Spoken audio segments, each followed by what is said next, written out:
Let me tell you something that most folks don't talk about, something older than the sands of time, buried deep in whispers and shadows. A story so dark, so twisted, it don't sound like it should be real, but it is. They call him the false messiah, the deceiver. And this is his story. Now close your eyes for a second, picture a world trembling in silence. A dry, forgotten island in the middle of nowhere. Waves crash against its jagged shores like time itself trying to erase it. But it don't, because something is locked away there. Something that ain't supposed to ever be seen. A man, or what looks like a man, chained, not just with iron, but with fate. Hair wild, eyes like burning coals, one eye swollen and blind, the other piercing through your soul. You see him and your spirit knows. This ain't just flesh and blood. This is something else. The Prophet Muhammad, peace be upon him, once told his companions about a sailor who ended up on that cursed island. Now this wasn't no bedtime story, nah. This was the kind that makes the strongest men sit still. That sailor, he found himself facing a beast, a creature called Vial Jassasar, all fur and confusion, who told him, go to the monastery. And when he did, Lord of Mercy, he met him. Dajjal. And Dajjal asked questions, not threats, not screams, just questions about the prophet, about the lands, about the signs. He listened and he knew. He was waiting, the watching. And when that sailor came back and told the tale, the prophet didn't laugh. He didn't smile. He told his people, this is no lie. See, you see, Dajjal ain't just a man trying to fool people. He's a storm wrapped in skin. He's deception walking. When he comes, he don't come with chains no more. He comes with her as miraculous. Rain falls where he points. Crops grow in the blink of an eye. The poor, the hungry, the desperate, they'll follow him like moths to a flame, calling him God. And he'll laugh. Oh, he'll laugh. Because that's what he wants. Not your body, not your gold. He wants your belief. He wants your wor's soul. But the ones who know, the ones who were warned, they'll see the word kafir, disbeliever, carved right between his eyes, burning like fire to the faithful, invisible to the lost. His power, though great, got limits. He can't enter Mecca, can't step into Medina. The angels themselves guard those gates. But outside, outside, the world's going to be a stage for his performance. People ask, why would God let this happen? But that's the thing this whole life, it's a test. Dajjal is the question, and we are the answer. There'll be chaos. Fear, he'll have a heaven that's really hell, and a hell that looks like paradise.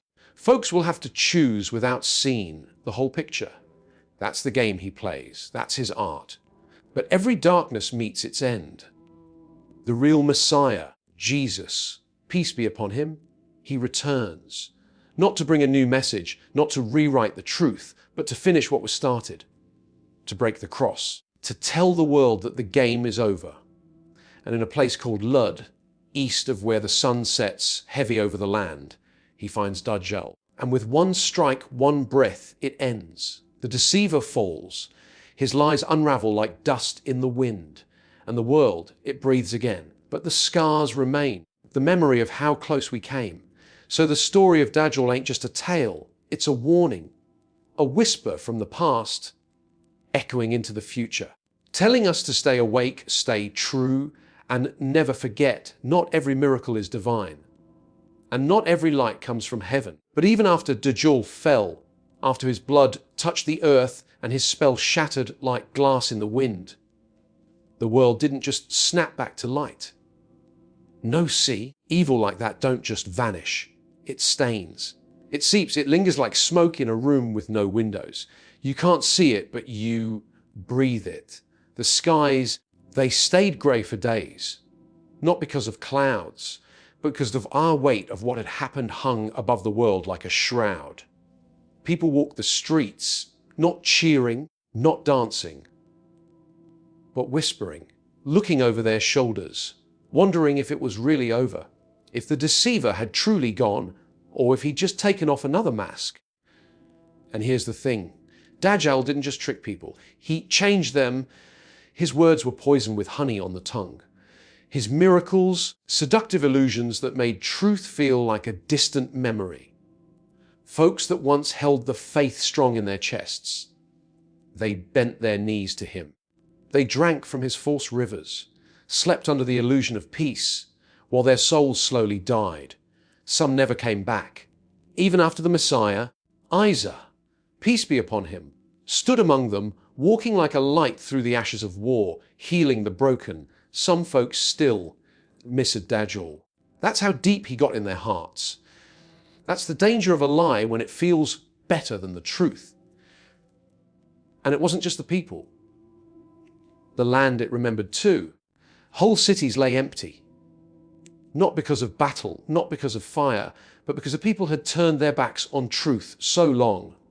It had left them. Nature pulled away like a tide receding from a cursed shore. Trees that once bore fruit stood naked. Rivers ran dry, even while the skies wept rain. The soil refused to bloom, as if the world itself was in mourning. And Isa, he walked among it all, not as a king, not as a warrior, but as a shepherd, gathering the scattered pieces of what humanity used to be. He didn't shout. He didn't punish. He collared. A soft, clear voice that reached the hearts still cracked open enough to hear. But that peace, that fragile quiet, it was just the eye of the storm, because even as Dajjal fell, and his body rotted like a broken shell, the idea of him stayed alive. See, some people, they didn't worship him out of confusion. They knew he was false and followed him anyway. Why? Because he gave them power, he gave them permission to hate, to lie, to take what wasn't theirs. He was the mirror they always wanted, one that showed their darkness not as sin, but as strength.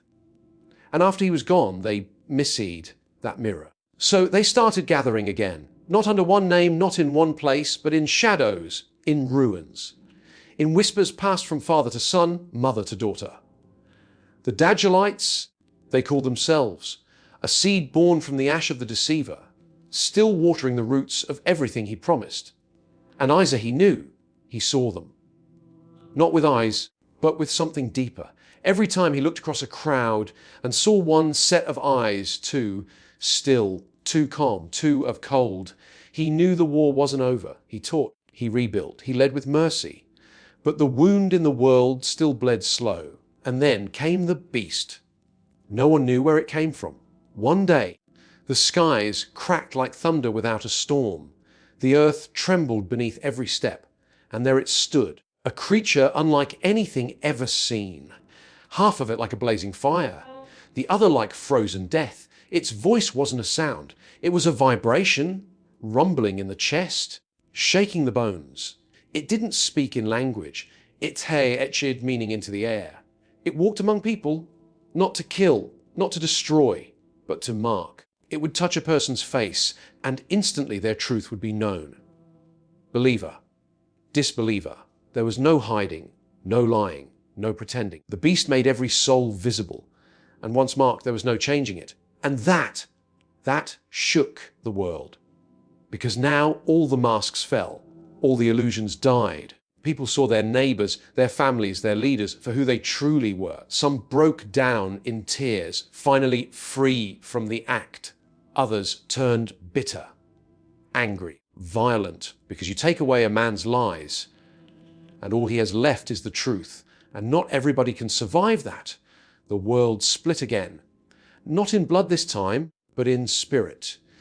Those marked with faith tried to hold together, rebuild, heal. But those who bore the mark of disbelief, some accepted it, tried to change. Others sank deeper. They blamed the beast. They blamed Isa. They blamed God. And from that bitterness another fire lit. A rebellion not of weapons, but of Ez's will. A final push against everything sacred. Against every word ever revealed. Against the very truth that marked them. But Isa, he knew his time was ending. He'd done what he came for. So one morning, without warning, he disappeared into the mist. No grave, no farewell. Just gone. Some say he rose to the heavens once more. Others say he still walks unseen, but either way the light dimmed when he left. And in that dimness, the last hour began to breathe. You could feel it in the air, like the sky was holding its breath. Children born with eyes too wise for their age. Old men waking in the middle of the night, crying without knowing why. Birds flying in patterns that made no sense. Animals restless, mountains rumbling in their sleep. Then came the smoke. It started as a distant haze, barely noticeable. But day by day, it crept across the earth like a veil, black, thick, not choking like fire smoke, but heavy, like guilt, like sorrow. It didn't burn lungs, it burned souls. And those who breathed it in, they changed. Some wept endlessly. Some laughed like madmen. Some just stood still, eyes open, seeing things no one else could see. And through that smoke came silencer. No birds, no wind, no joy, just silence. Like the world itself was counting down. And still, people tried to live, to hope, to hold on to the last strands of normal. But the signs kept coming. The sun, it rose from the west. The stars, they fell like tears from the sky. The Quran, no longer recited, but lifted from the hearts of men, like ink vanishing from an old page. And the last believers, they felt it, that soft, aching pull in their chest. A call, not loud, not urgent, just steady, calling them to one place. And they went. In the dead of night, under skies lit by falling stars, they walked. Men, women, children, no fear, no hesitation. They knew. Their time had come. And in a single moment, a wind came, cool, gentle, but final. And just like that, the last candle of faith flickered out. Not in pain, not in fear, but in peace. And then nothing, what remained, a world hollowed out, inhabited not by believers or seekers, but by the worst of what mankind had to offer.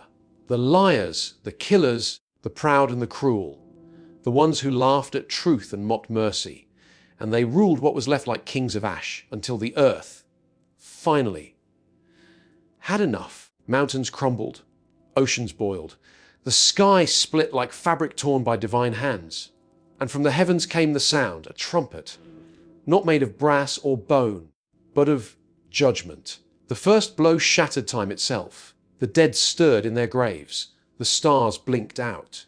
And the second, that one, it ended everything. And in the pause that followed, every soul that ever lived stood bare before the throne of the Almighty. No excuses, no escape, no deception left. Only truth. And the deceiver, Dajjal, his legacy was there too. Not in form, not in voice, but in every heart that chose illusion over truth. He lived on in those who let him in. And they stood before their Creator, not as victims, but as willing followers of the lie. That was the final price of following false light.